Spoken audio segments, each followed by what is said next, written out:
Hi, this is James Carroll, CPA located in Owings Mills, Maryland. You've probably heard that the Senate and the House have both passed the extensions for the first-time homebuyers tax credit, and the President is expected to sign that later on today.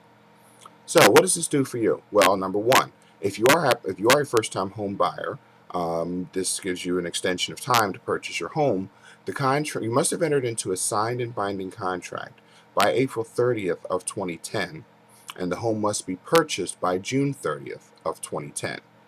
Now, for those of you that currently own a home, there's a little bit in there for you also. You can get a credit of up to $6,500 if you're thinking about purchasing a new home. Again, the same April 30th contract and June 30th purchase dates apply. You can get the $6,500 credit. You must have owned your current home for at least 5 consecutive years out of the previous 8. There are also a couple things in there for businesses too. Businesses that have had net operating losses where their expenses exceeded their revenues for 2008 and 2009. Under previous law, they could have carried those losses back to prior tax years, maximum of 2.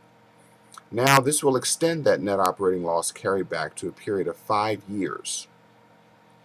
So again, if companies that have had any losses, they can apply for they can amend their tax return, send that in, and get money in their pocket in a sense for the losses that they've incurred.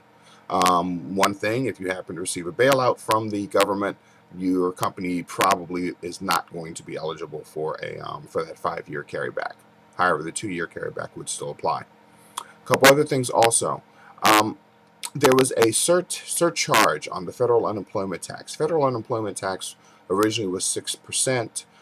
It was raised to 6.2%, and that 2% was set to expire. Now that has been extended until June 30th, 2011.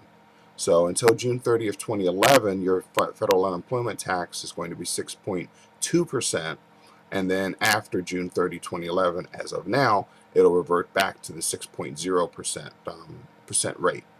Another thing also, for those companies that have failed to file partnership tax returns and S-corp tax returns, the penalties have been increased drastically.